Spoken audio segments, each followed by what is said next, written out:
Fire की घोषणा दोनों देश की सरकार ने कल शाम में किया।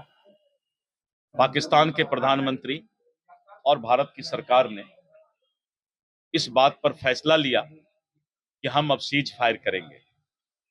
भारत के जो निर्दोष व्यक्तियों का निर्मम हत्या पाकिस्तान के धरती से आतंकवादी ने आकर किया था, हमारा एक ही कमिटमेंट था कि हम उस आतंकवादी को धरती के नीचे से भी खोज कर और उसको सफाया करेंगे, नेस्तनाबूद करेंगे।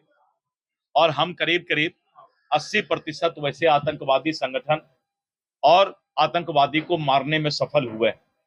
जो 16-17 लोग बचे हैं, दुनिया में जमीन के नीचे जहां भी होगा उसको घुस करके हम लोग मारेंगे।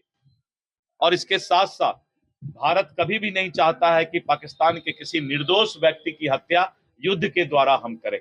तो ये हमारा कमिटमेंट है, क्योंकि हम भगवान बुद्ध के उस संदेश को मानते हैं जो शांति संदेश लेकर अपने आत्मसम्मान की रक्षा, अपने देश की रक्षा करते हैं। तो पहला हमारा ये कमिटमेंट पूरा हुआ।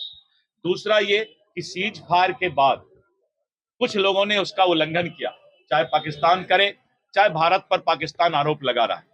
मैं एक बात बता देना चाहता हूं, शायद अभी तक मीडिया में ये बात पूरे देश में नहीं आया है कि पाकिस्तान में आप देखते होंगे कि रह रहकर वहां सैनिक सत्ता को कब्जा कर लेता है और सेना और सरकार में वहां हर वक्त जो है आपस में आंख मिचौनी का खेल चलता है।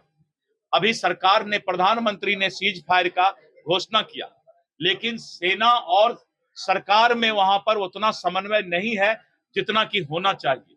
और इसलिए जांच का विषय है कि आखिर सीज फायर पाकिस्तान से सेना ने जो तोड़ा, क्या सरकार के साथ उसका समन्वय था कि नहीं, क्योंकि पाकिस्तान में कभी भी देखते देखते तख्ता पलट हो जाता है और सेना सत्ता पर काबिज हो जाती है। तो ये भी खतरा पाकिस्तान के साथ है। तो इन सब बातों को लेते हुए सीज फायर का जो है और हम स्वागत करते हैं और हम अपने आत्मसम्मान से जब भी जरूरत पड़ेगा आतंकवादी को हम ढूंढ करके मारेंगे। जहां तक सवाल है कि विपक्ष के नेता ने कहा है कि सदन का विशेष सत्र बुला करके और सेना को धन्यवाद दिया जाना चाहिए, इस पर बहस कराना चाहिए। हम भी इस बात का स्वागत करते हैं। अभी अगले महीने सत्र होने जा रहा है और सत्र के बाद जिस तरह से पहली जो हम लोगों ने पाकिस्तान पर अभी आतंक को खात्मा किया, उसके बाद पूरा देश का सर्वदलीय सभी दल के नेताओं ने इसका सेना का स्वागत किया, सेना का अभिनंदन किया। और आज भी देश के सभी दल के नेता चाहते हैं कि सदन में इस पर चर्चा हो करके और सेना को हम लोग हौसला अफजाई करें, उसका जो है स्वागत करें, अभिनंदन करें। तो ये जरूर होना चाहिए। और अभी अगले महीने सत्र होने जा रहा है और हम लोग इसको जो है सभी सेना को धन्यवाद देंगे।